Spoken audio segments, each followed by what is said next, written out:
Bago ang lahat ay nais kong magpasalamat kay God sa gabay upang maintindihan ang mga ibabahagi kong kaalaman sa inyo pagdating sa taxation. Ganon din sa mga resource persons na naging daan upang mabuo ang vlog na ito. Alam ko na marami pa ring mga online sellers, grab riders at mga individual na apektado ang sobrang stress at naguguluhan. Halos araw-araw na lang itong iniisip. Ngunit hindi naman alam kung paano magsisimula sa pagsunod ng implementation ng BIR pagdating sa pagbubuwis.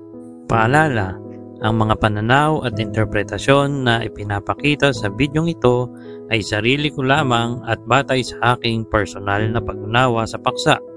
Hindi nito kinakatawan o sinasalamin ng mga opinyon, paniniwala o pananaw ng anumang mga eksperto, mga taong pinagkukunan ng impormasyon o mga organisasyon na binanggit o tinukoy sa videong ito. Ang nilalaman nito ay para lamang sa mga layunin, pang-impormasyon at pang-edukasyon. Una, kailangan natin maintindihan kung bakit nga ba tayo nagbabayad ng buwis. Number 1. Pondo sa serbisyo publiko. Edukasyon, kalusugan, infrastruktura, proteksyon, at kapakanan ng mga mamamayan.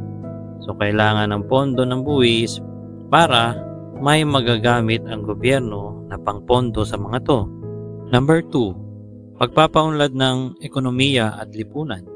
Ginagamit ang pondo upang mag-invest sa mga proyekto ng gobyerno.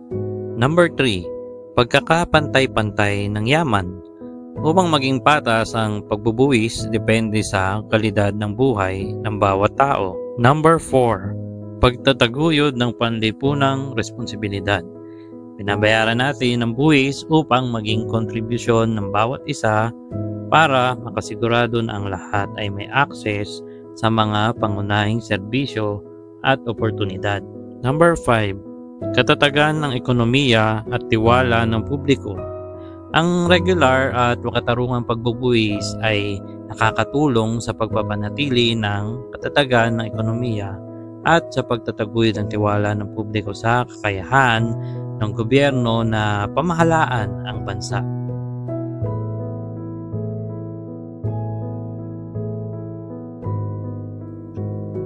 Business tax. Ito yung parte ng kita sa pagninegosyo upang maging contribution sa gobyerno. Income tax. Ito naman yung buwis sa kita natin sa negosyo. Number 3. Withholding tax. Partial at advance na pagkuha naman ng tax ito. BMBE. Barangay Micro Business Enterprise. Ito yung para sa mga nagnenegosyo na mababa sa 3 million pesos ang value ng asset ng negosyo. Quarterly, ibig sabihin yan, kada 3 buwan. Annually, ibig sabihin yan, 1 beses sa 1 taon. Sunod naman itong tax compliance for sole proprietor. So, ang business tax na binabayaran dito ay 2550Q quarterly para sa VAT, kasama yung SAWT, SLSP, AFS at inventory lease. 2551Q naman para sa non-VAT, quarterly din ito. Sunod ay income tax, 1701Q para sa quarterly at 1701A for annually naman para sa VAT at non-VAT, parehas lang. Sunod ay withholding tax, 2307 by the withholding agent or platform. So ito yung binibigay na resibo kapag tayo ay na-withhold ng tax kagaya ng sa ating online seller, halimbawa, platform. Tax compliance for sole proprietorship, BMBE registered. So sa non-VAT, 2551Q filing and payment. So hindi apektado yan, kailangan pa rin bayaran ang business tax. 1701Q, ito naman yung pag-file ng income tax quarterly. Pero depende yan sa RDO. So i-check nyo kung i-require pa nila kayo. Sabi sa ruling, ang exempted sa pagpa-file ng 1701Q or income tax ay hindi na dapat nagpa-file. Pero depende yan sa RDO nyo. So i-check nyo. Next is 1701A. Required, ito importante, required siya i-file annually. So kahit exempted ka sa pagbayad ng income tax, kailangan mo siya i-file annually. Kasama nito yung account information return. Kailangan din yung asset natin ay below 3 million. At syempre, kung meron ka pang mga empleyado at nagrerenta ka, kasama yung other tax compliance. Next is itong VAT. Pag VAT registered ka, 2550Q ang gamit na form. So, kailangan bayaran at i-file. So, business tax ito, obligado to. Kasama rin yan ang pag-file ng SAWT at SLSP. Audited financial statement at the end of the year. Kasabay ito ng ITR, Annual Inventory List. 1701Q, depende rin yan sa RDO na nakasakop sa inyo. Pwede nyo sila tanungin. 1701A, yung annual, required yan i-file. At syempre, kung meron kang mga empleyado at mga wini-withhold na tax, kung ikaw ay nagrerenta, kasama yun sa i-comply. Tax information for company, corporation, and sole proprietor with expanded withholding tax. So, sa mga corporation, business tax nila is 2550Q. Sa income tax naman is 1702Q at 1702. Ngayon, itong withholding agent, kung kayo ay nagwi-withhold, halimbawa meron kayong empleyado or nagre-rent kayo ng place para sa negosyo nyo, may encounter kayong 1601C, 1604C, 1604E, 0619E at 0619EQ. Pag-usapan muna natin itong business tax. So, merong dalawang classification ng taxpayer, non-VAT at saka VAT. Sa non-VAT, meron tayong tinatawag na 3% percentage tax, 8% flat rate, at OSD or tinatawag na optional standard deduction. So, 40% dyan ay tinitreat as expenses mo, while 60% is your income, which is yun ang taxable. Sa business tax, ang gamit na form pag non-VAT is 2551Q, pag VAT naman is 2550Q. Ang due date nito ay hindi dapat lalagpas sa ika-25th day following the end taxable quarter. Under the non-VAT is 2551Q, may option yan sa pagbabayad ng 3% percentage tax or 8% flat rate. So, yung OSD is 3% din yung binabayaran niya dyan. While pag VAT ka naman na registered na taxpayer, automatic 12%. Ang compliance quarterly ng business tax for non-VAT and VAT, first quarter, January to March, ang due niyan ay April 25. Sunod, second quarter, April, May, June, ang due niyan is July 25. Next is July, August, September. Third quarter, ang due niyan ay October 25. Fourth quarter, October, November, December. Ang due naman niyan is January 25. Tingnan natin ang example nitong pagbabayad ng business tax quarterly. Halimbawa, itemize 3% non-VAT. Okay, 2551Q na form. Okay, kung ang gross quarter net income mo ay 60,000 pesos, 60,000 multiply by 3% kasi yun yung tax rate eh. Ang kalalabasan niyan ay 1,800 ang iyong tax due o babayaran. So, pwede ka mag-less dito ng creditable kagaya ng Form 2307 na nanggaling sa withholding tax kung yung platform or yung online platform ay nagkalta sa iyo. Sunod ay itong itemize naman na 12% value-added tax. Ang form na gamit ay 2550Q. Halimbawa, ang gross quarter net income mo ay 900,000 pesos. Imumultiply ito sa tax rate na 12%.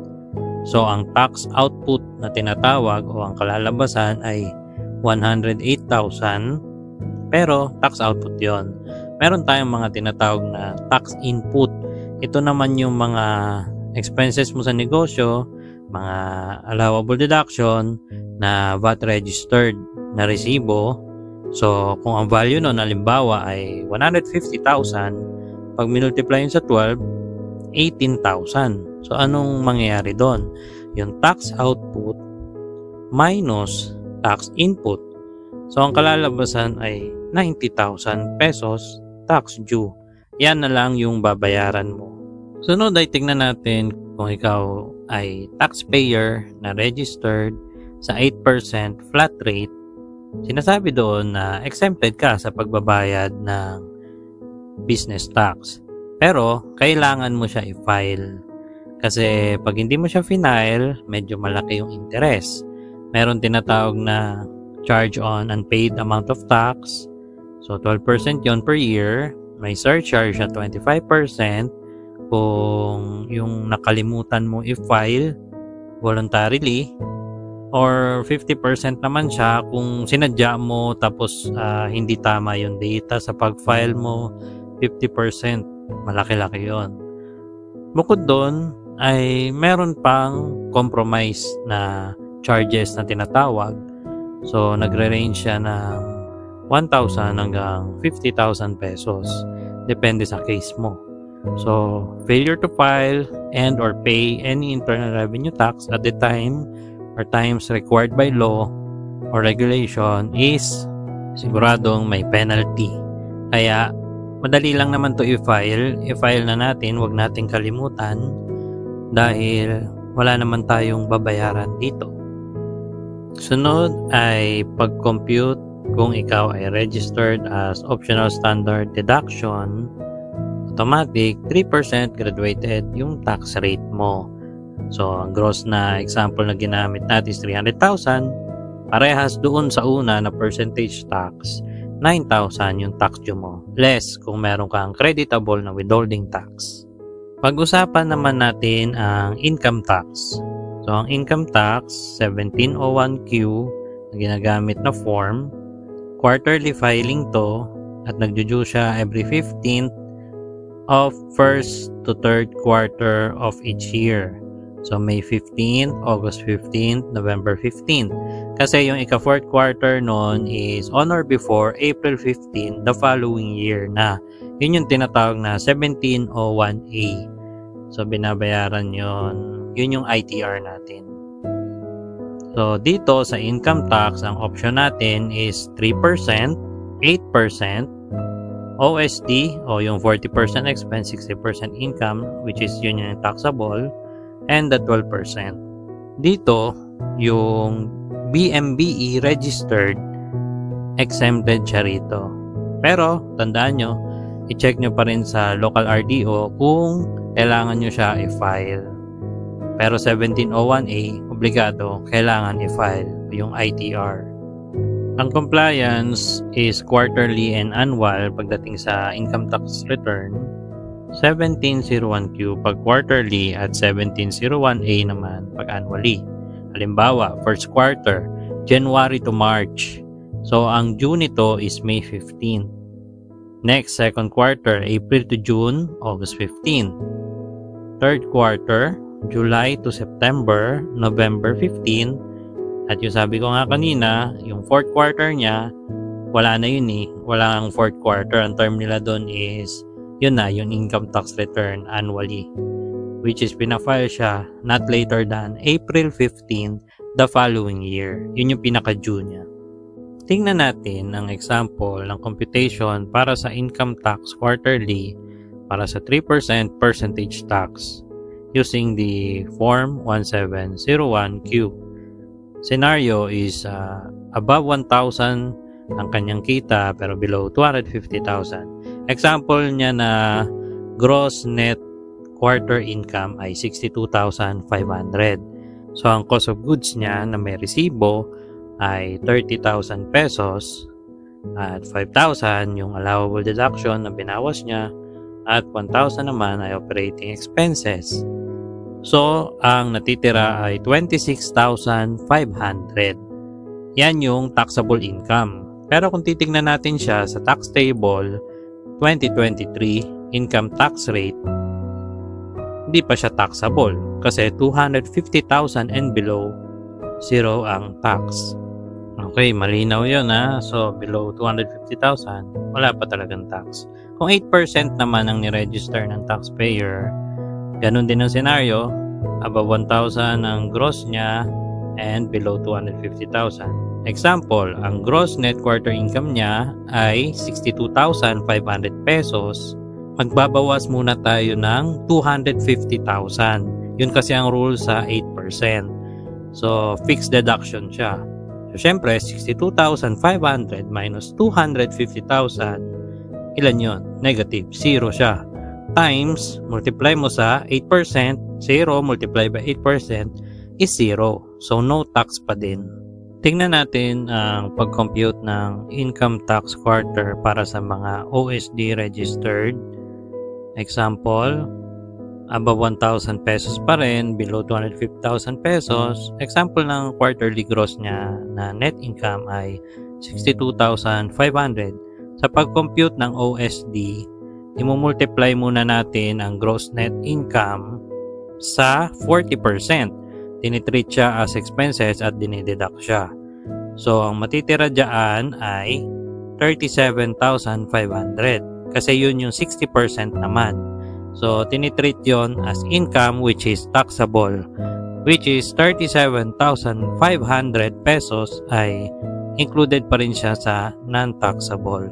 Next scenario, taasan natin ng quarterly gross net income ng taxpayer. Halimbawa, pag 3% percentage tax siya nakaregister, above 250,000 pesos, pero below 500,000 pesos, halimbawa yung quarterly gross net income niya. So, halimbawa, 125,000 pesos. Ngayon, meron siyang cost of goods na 60,000 pesos na may registered receipts. 10,000 pesos binawas niya bilang allowable deduction at 5,000 naman para sa operating expenses. Lumalabas 50,000 pesos pa yung taxable income niya, which is no tax pa rin ayon sa income tax rate table 2023 kasi below 250,000. Sunod na example natin, ito namang nakaregister sa 8% flat rate. Ganun pa rin ang scenario, above 250,000, below 500,000. Example, ang quarterly gross net income niya ay 125,500 pesos. Mangyayari dito, syempre, alam niyo na, pag 8%, automatic deduction, fixed deduction yon 250,000. So, 125,500 minus 250,000, zero yon. Kahit i-multiply pa natin sa 8%. Zero. So, no tax dito sa example na ito. Next na example naman, kung OSD ang registration sa gross net quarter income na 125,500, ibabawas natin yung 40%, ang matitira ay 75,300, which is tinitreat as income. So, below 250,000, no tax pa din. Sunod na halimbawa, taasan natin, halimbawa 500,000 above pero below pa siya ng 3 million. Yun yung gross net income quarterly. Halimbawa 700,000 yung gross net income niya. Binawasan niya ng cost of goods na 250,000 and then 10,000 naman sa operating expenses, 20,000 sa allowable deduction. Syempre may withholding tax na to kasi above 500,000. So, withholding tax is 0.5% of the gross net income. So, 0.05. So, ang taxable income niya ay 416,500. Sunod, hindi pa doon nagtatapos yun. 416,500, pag tinignan natin sa tax table, ang nakalagay is above 400,000 to 800,000 pesos, ang computation ay 22,500 plus 20% ng excess sa 400,000. So, i-minus muna natin. Ilan yung sobra? 416,500 minus 400,000 pesos, 16,500 yung sobra. So, 22,500 yung naka-fix at i-multiply natin ng 20% daw yung excess na 16,500 which is 3,300.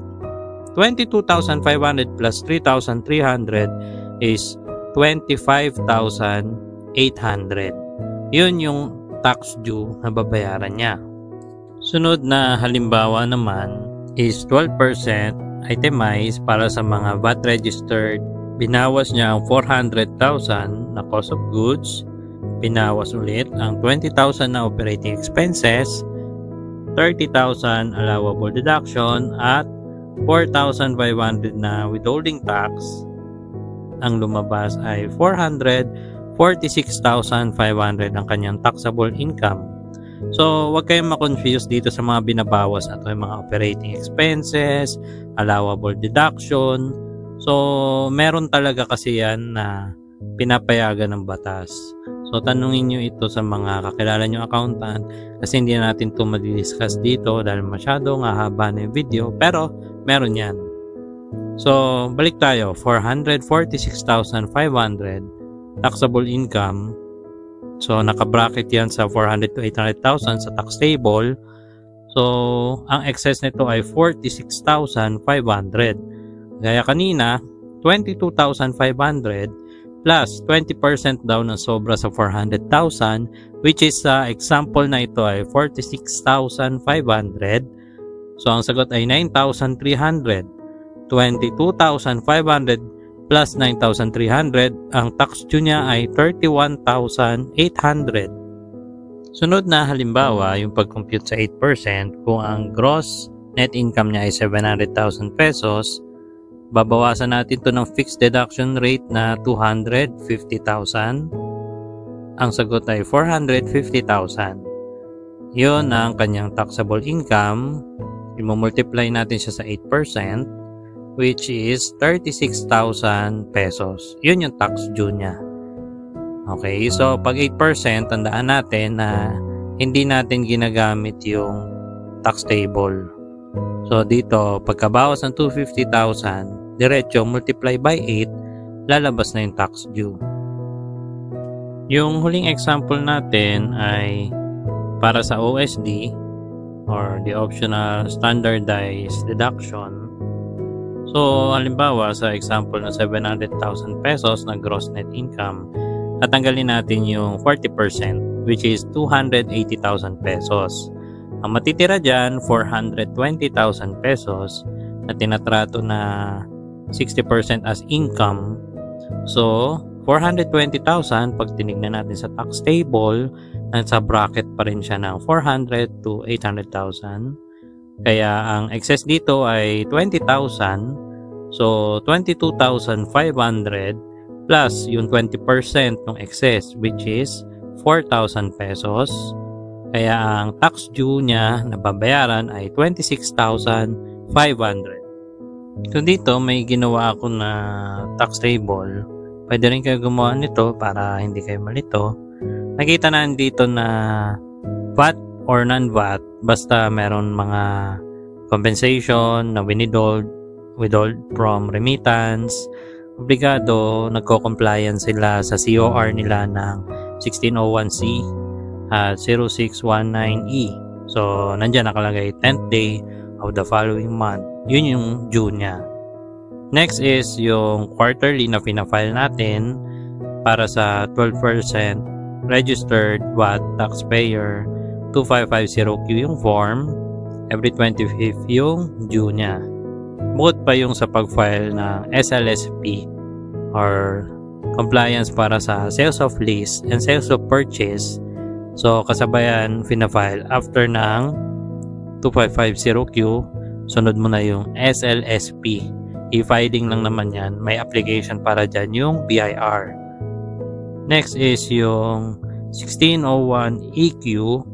If meron kang wini-withhold para doon, ang compliance yan is January to March as first quarter, end of April and June, April to June, second quarter, July and June, end of July, July to September, third quarter, end of October, at October to December is the fourth quarter, end of January naman. So, para yan sa mga VAT registered. So, para naman sa non-VAT, quarterly filing is, siyempre, yung business tax natin na 3%. So, kahit OST ka, 3%. Pero sa 8%, filing lang. Diba? Naalala nyo. Pero huwag nyo kalimutan mag-file kasi malaki yung penalty. So, 2551Q, same lang yan ng deadline, 25th of the next taxable quarter. So, yung malapit, diba? January to March, April. Yan. So, hindi naman siya required mag-file ng SLSP yung mga non-VAT natin. Para naman sa annual, ang pinafile naman natin is 1604C. Ang due niyan is January 31st following year. 1604E before March 1 of the following year naman. So, yan yung mga compliance sa business tax. So, kung gusto nyo, screenshot nyo to para mag-guide din kayo, para hindi na kayo mahirapan sa pag-check. Ano yung iba gumagawa ng mga tax calendar na tinatawag. So, kung ano yung mas nakakadali sa inyo, yun yung gawin nyo. Ito naman yung schedule for income tax naman. So, monthly, wala man tayong income tax na binabayaran. Pag BMB registered naman, wala ring income tax. Pero, i-check nyo quarterly kung kailangan mag-file 1701Q. Depende yan sa RDO sa area nyo. Kasi yung iba, mga nabasa ko na penalty, iba naman hindi. So, iba sa YouTube sinasabi, kailangan daw. Sabi ng iba, hindi. So, better, check with your local RDO. Hinakasakop sa inyo para sigurado na wala kayong penalty. Para sa VAT, 12%. So, ang filing nito, first quarter, ang due niyan is May 15, second quarter, August 15, third quarter, November 15. At yun yung sabi ko kanina, yung fourth quarter niya, 'di ba? Next year, yung next year na yung 1701A. Kung nabawasan kayo ng withholding tax, kailangan nyo mag-submit ng SAWT. Sabay nyo na yan 1701Q. Importante kasi yun. Attachment siya.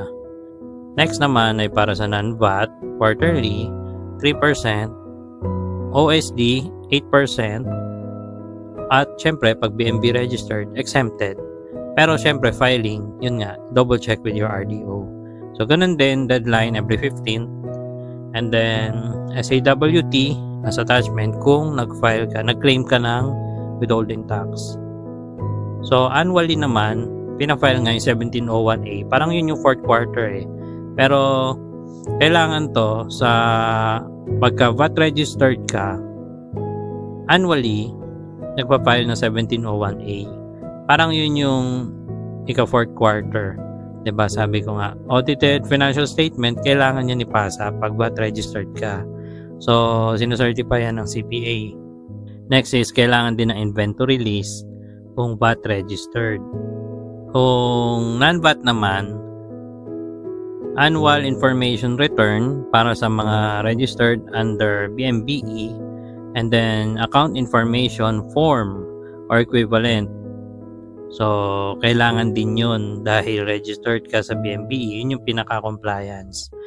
Tapos, ang deadline ng 1701A ay on or before April 15 of the following year. Huwag nyo kakalimutan yung ITR, yung 1701A.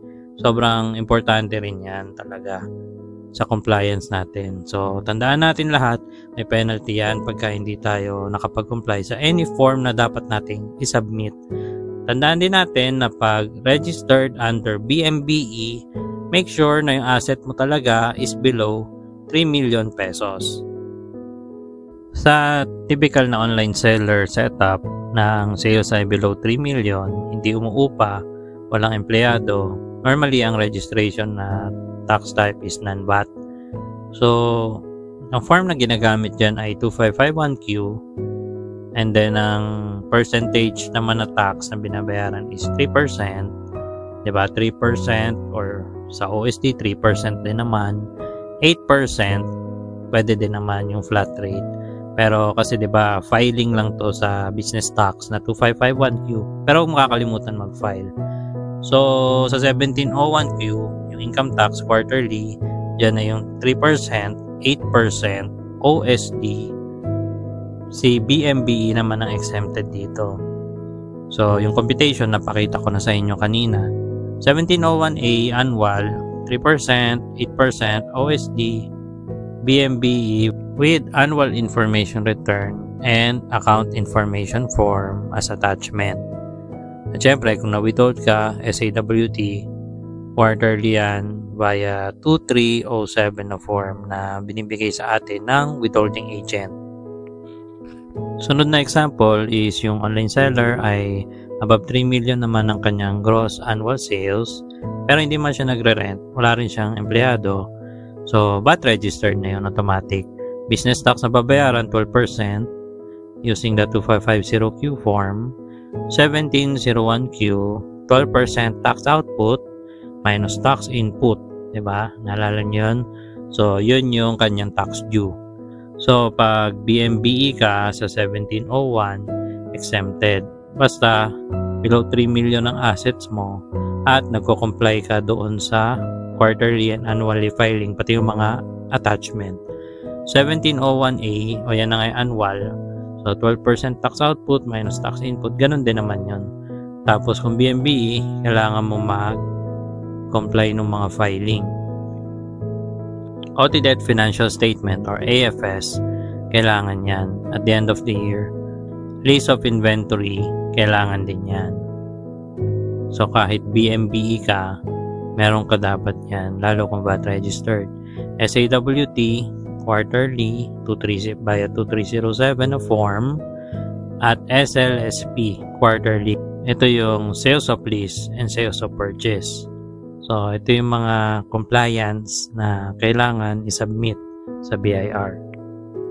Punta na tayo sa mga common question. So, marami akong nabasa at marami ring nagtatanong. Ito yung mga example. Marami akong shop. Paano yun? So, halimbawa, isa ka lang. Sagot dyan, okay lang yun. Kasi isang tin lang naman ang gagamitin mo. Bawal ka naman gumamit ng maraming tin. Pero kung iba't ibang tao yung may-ari nun, iba't ibang tin, okay lang yun.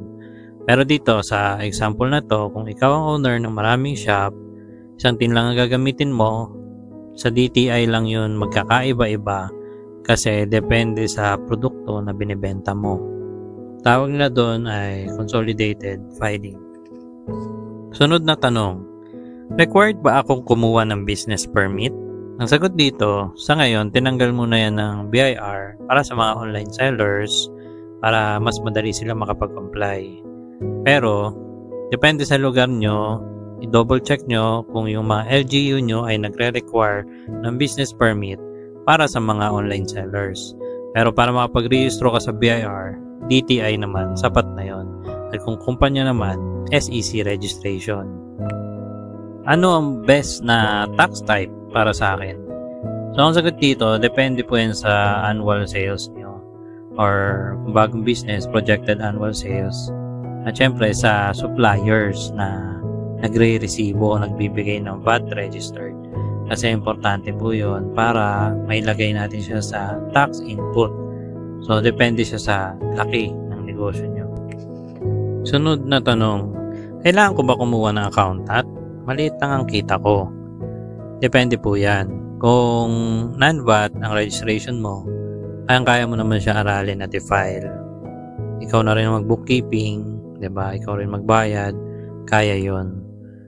Pero kung ikaw naman ay VAT registered, mas marami kasing compliance doon at talagang critical na hindi ka magkamali. So, mas maigi, aralin mo mabuti para hindi sumablay sa compliance or kumuha ka talaga ng accountant para sigurado. Sunod ay ang mga requirements at costs. DTI certificate, normally 220 pesos lang yan, online. BMBE Certificate of Authority. Libre po siya.